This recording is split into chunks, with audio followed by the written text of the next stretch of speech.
There is something deeply comforting about a new place. A new apartment, fresh walls, empty rooms that haven't collected anyone's memories yet. Clean floors that don't creak in the wrong places. A space that is entirely yours, waiting for you to fill it with your life.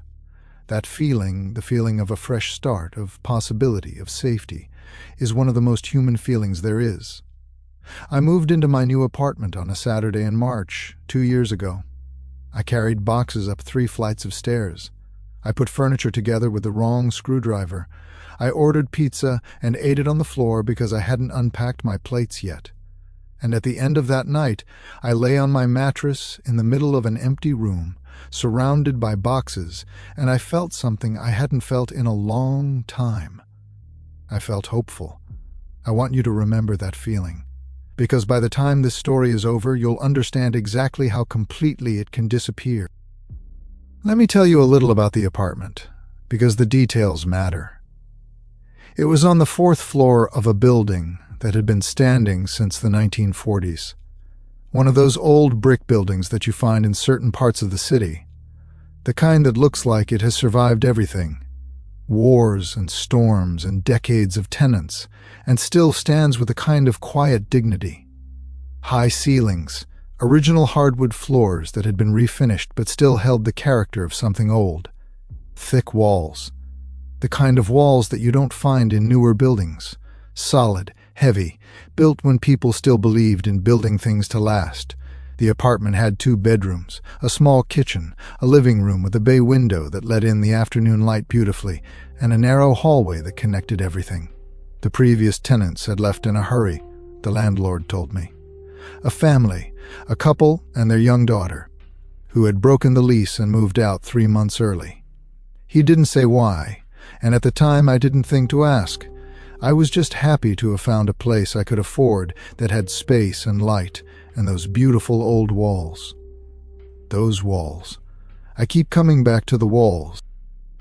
The first 2 weeks were ordinary. I unpacked slowly, the way you do when there's no pressure and you want to do it properly.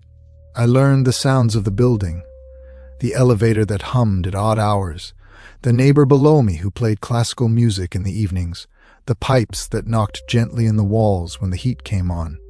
I settled into a routine.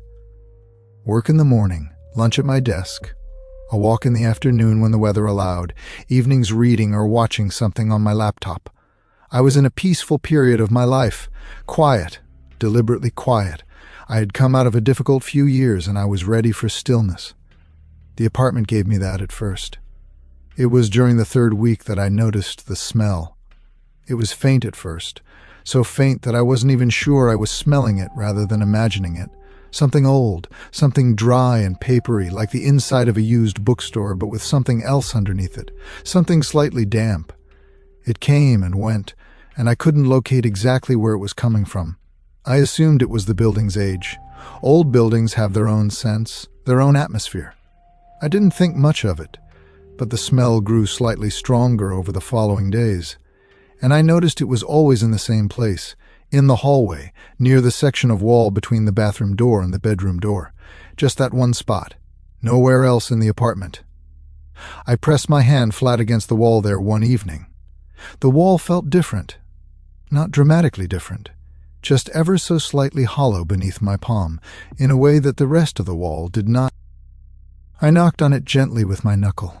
There was a very faint echo behind the plaster. A small empty space, tucked inside the wall like a secret. I told myself it was probably just an old pipe cavity, some unused space in the building's infrastructure that had been plastered over decades ago. I told myself this and I believed it, because there was no reason not to. I went to bed and I forgot about it, for about a week. It was a Sunday afternoon when I finally went looking. I had been meaning to hang a coat rack on that section of hallway wall, and I wanted to find the studs first so I could anchor it properly. I pressed the wall in several places, feeling the slight difference in resistance that tells you where the solid wood sits behind the plaster. And in one spot, low down, maybe 3 feet from the floor, slightly to the left of center, my thumb pushed in. Not much, not dramatically, just a millimeter or two more than it should have. I pressed again. The plaster gave very slightly, in a way that felt different from simple age or softness. It felt like something behind it was allowing it to move, like there was a gap. I got a flashlight and examined the wall closely. The paint at that spot was slightly different, not in color, but in texture. It had been applied more recently than the paint around it. Patched, I realized. Someone had patched a section of this wall and repainted over it, and over the years the two layers had settled slightly differently. I should have stopped there. I should have left it alone and hung my coat rack somewhere else. Instead, I got a flathead screwdriver from my toolbox. I pressed the tip gently into the edge of the patched area and worked it slowly around the border. The plaster was old and it crumbled a little at the edges. It took about 20 minutes of careful, slow work. And then a section of plaster, roughly the size of a large book, maybe a little bigger, came away from the wall in my hand. Behind it was a shallow cavity, maybe 4 inches deep, pressed between two wall studs. It was dark inside, and for a moment all I could see was shadow. I put my flashlight in. At the back of the cavity, sitting neatly against the far surface, as if someone had placed them there deliberately and carefully, were envelopes. A stack of them, bound together with a piece of string that had gone brown with age. I reached in and took them out. My hands were completely steady. I remember that clearly because it surprised me later. How calm I was in that first moment before I understood what I was holding. The fear came after. In those first seconds, there was only curiosity. I set the envelopes down on the hallway floor and sat cross-legged in front of them. There were 11 of them, all different sizes, different shades of cream and white, the paper yellowed to varying degrees, all sealed, all addressed. I picked up the first one and read the front, and the calm that had been holding me together for the last few minutes cracked straight down the middle. Because the name on the envelope was mine, not a previous tenant's name, not a name that could have been a coincidence. My name, first and last, written in a careful, deliberate hand in black ink that had faded only slightly with time. I set it down. I picked up the second envelope. My name again. I went through all 11 envelopes without opening a single one. All 11 had my name on the front. I sat in the hallway of my apartment for a long time, just staring at them, my back against the opposite wall, my knees pulled up to my chest. The afternoon light was coming through the bay window at the end of the hall, falling in long golden stripes across the floor, and I sat in that light and tried to make sense of what I was looking at. Someone had known I was going to live here. Someone had put these letters inside this wall, sealed this wall up, before I ever arrived, before I ever signed the lease, and they had addressed every single one to me. I didn't open them that night. I know that probably seems strange. Most people, I think, would have torn into them immediately. But there was something about them, something about the deliberateness of how they had been arranged, the care with which they had been bound together, the impossibility of what they represented, that made me want to approach them slowly, carefully, as if opening them too fast would break something I needed to understand first. I put them on my kitchen table and I made tea, and I sat across from them for almost an hour, just looking at them. Then I went to bed. I didn't sleep well. In the morning I called my landlord. I told him what I had found. There was a pause on his end of the line that lasted just long enough to make me notice it. He said he didn't know anything about a cavity in the wall. He said the building had been renovated in sections over the decades and that old cavities from original construction weren't unusual. He said it was probably something from a very long time ago, nothing to worry about. I asked him about the previous tenants, the family who had left early. Another pause. He said they had simply decided to move. Personal reasons. Nothing to do with the apartment. I asked him how long the apartment had been vacant before I moved in. He said 3 months, the length of time since the family had left. I asked him if anyone had been in the apartment during those 3 months. Maintenance work, showings, anything? He said the usual. A cleaning crew, a painter, himself once, to check the heating. I thanked him and hung up. Then I sat back down at the kitchen table and I looked at the stack of 11 envelopes, and I opened the first one. The letter inside was written on plain white paper, folded into thirds. The handwriting was the same as on the envelope, careful, unhurried, each letter formed with intention. Not beautiful handwriting, but deliberate, the handwriting of someone who had taken their time. I want to share with you what it said. not word for word. Some of it is too personal, too specific in ways that I'm not ready to make fully public. But I want you to understand the shape of it, because it matters for everything that comes after. The letter began with my name, just my name at the top of the page, like a greeting, like the beginning of a conversation. Then it said this, and I'm paraphrasing slightly, but this is very close to the actual words. I know you won't understand this yet. I know it will frighten you, and I'm sorry for that. But there are things you need to know about this place, and there was no other way to make sure you receive them. By the time you find this, I will be gone. Please read all of the letters before you make any decisions about what to do next. That was it. That was the entire first letter. No signature, no explanation of who had written it, no indication of when it had been written, just a name, my name, and a message that somehow managed to be both a warning and an instruction at the same time. I set it down. I picked up the second envelope.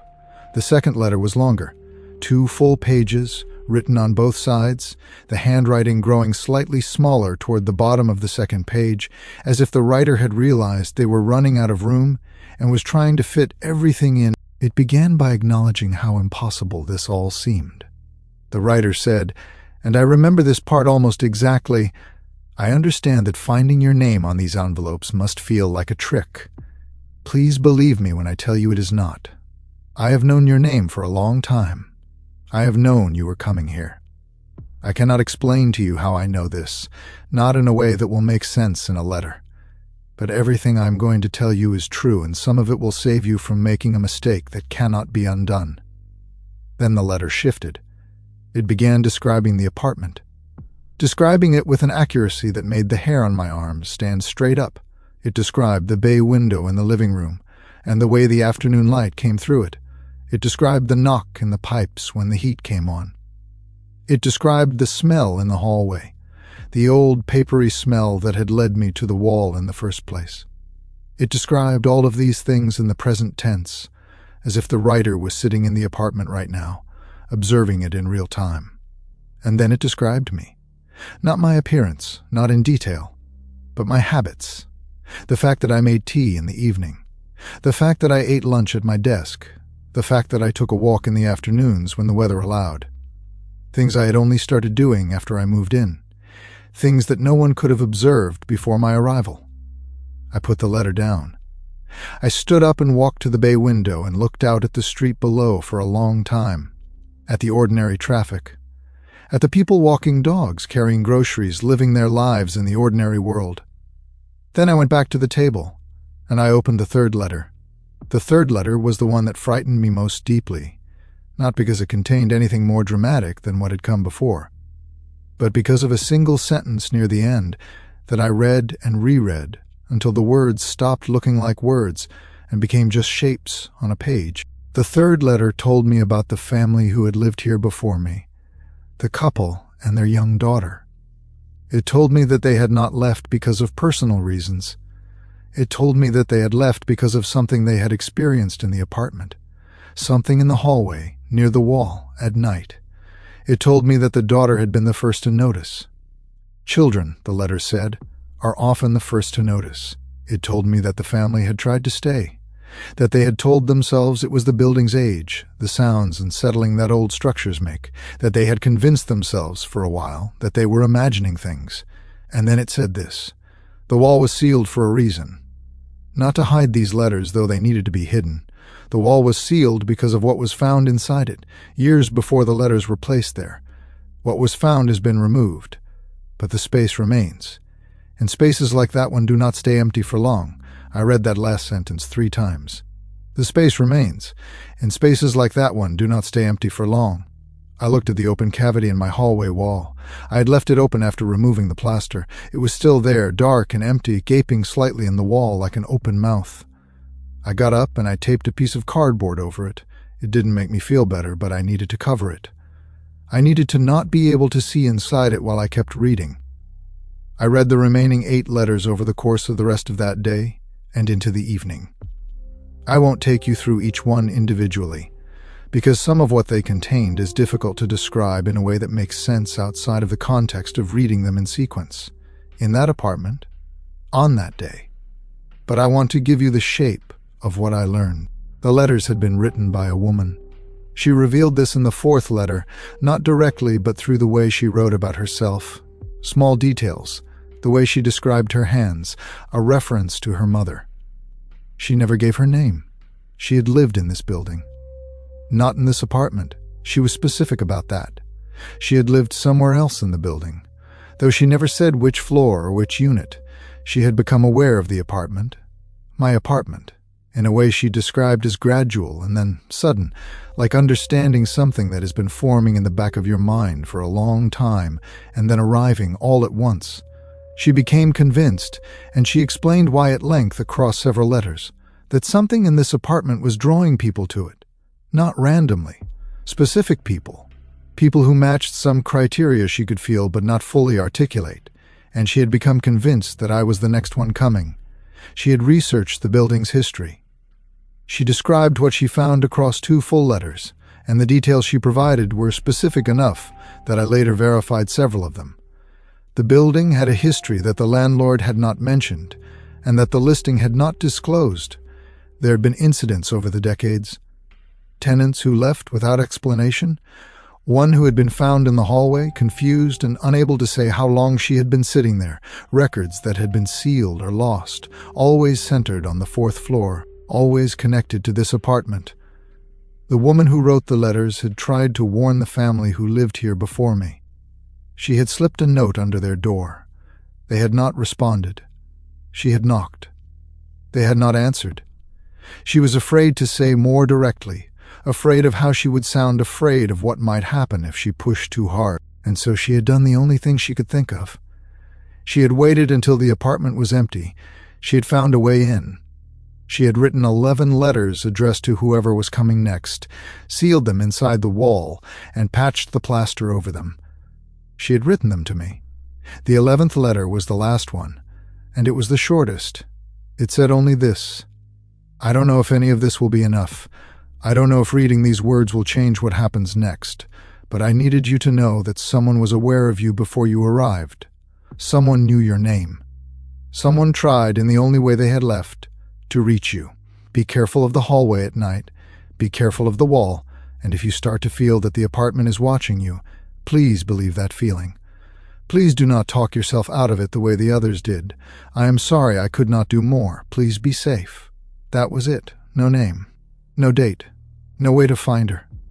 I sat at my kitchen table with 11 open letters spread out in front of me, in an apartment that suddenly felt entirely different from the one I had moved into 3 weeks ago, and I understood that my sense of safety, that feeling of hope I had felt on my first night here, was gone. I didn't know if it was coming back. I spent the next 3 days trying to find rational explanations for everything I had read. The most obvious one was that it was a hoax. Someone who knew I was moving in, a friend, someone connected to the building, had planted the letters as an elaborate joke. It was possible. Not easy, not simple, but possible. People do strange things. But the descriptions in the letters, my habits, my routines, things I only developed after moving in, those could not have been planted in advance. Unless the letters had been placed after my arrival, which was possible, but would have required someone accessing my apartment without my knowledge. I checked the wall cavity again. I examined the edges of the patched plaster carefully. The patch was old. The paint over it had been applied at least several years ago. I could tell by the way it had yellowed and how it had settled against the surrounding wall. The letters had been inside that wall for years. Years before I ever knew this apartment existed. I thought about going to the police. But what would I say? That I had found letters in my wall addressed to me, that they described things about my routine that shouldn't have been observable? I could imagine exactly how that conversation would go. I researched the building instead. What the woman had described in her letters, the history, the incidents. I spent 2 evenings going through public records, old newspaper archives, anything I could find. I found some of it, not all, but enough. A tenant on the 4th floor, 1987, found unresponsive in the hallway. Treated for what records described as a dissociative episode, the cause of which was never determined. A family who had broken their lease in 2003, no reason given in any document I could find. A maintenance record from 2011 describing work done on the hallway wall of Unit 4C. My apartment, though the nature of the work was listed only as structural assessment, Unit 4C, my apartment. I sat with all of this for a long time. I am going to tell you what happened in the weeks that followed, and I want to be honest with you about something first. I am a practical person. I have always been a practical person.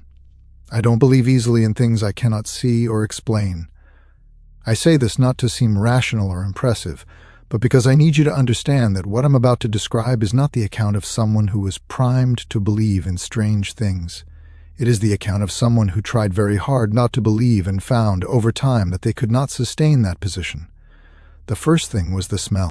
It changed. It had been the old papery smell from the beginning, dry and slightly dusty. After I opened the wall and read the letters, it became something different. Something I can only describe as the smell of a room that has been closed for a very long time and has just been opened. Deep and slightly mineral. The smell of air that has not moved in years.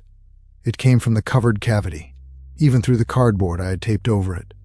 The second thing was the sound. I began hearing it around the second week after finding the letters. At night, in the hallway, after I had gone to bed, a sound that was not the pipes and not the elevator and not the neighbor below with his classical music. The best way I can describe it is a sound like paper, like the slow, dry turning of a page, coming from inside the wall. I told myself it was the building settling. Old structures make sounds. The plaster contracting in the temperature changes of the night. The natural movement of old materials. I told myself this every night for 2 weeks. And then one night I got up, because the sound was slightly louder than usual. Slightly closer to a sound that had intention behind it, rather than just physics. I walked into the hallway. I stood in front of the cardboard-covered cavity. The sound stopped. I stood there in the dark hallway for a long moment, my hand inches from the cardboard, and I felt something that I have felt very few times in my life and hope to feel very few times again. I felt that something on the other side of that cardboard was aware of me, not heard me approaching, not detected my presence in some mechanical way. Aware, in the way that a living thing is aware of another living thing, conscious of me, oriented toward me. I stood there for what felt like a very long time. Then I walked back to my bedroom, got into bed, and lay completely still in the dark until morning. I moved out 4 weeks after finding the letters. I want to be honest about that too. I didn't stay and investigate further. I didn't call paranormal researchers or try to document what was happening. I packed my things over the course of a weekend, and I broke my lease and I moved out. My landlord was not pleased. He asked me why. I told him I had found some concerning things in the walls during a home improvement project and that I no longer felt comfortable in the space. He started to say something and then seemed to think better of it and stopped. I left him the patched section of plaster with the cavity behind it.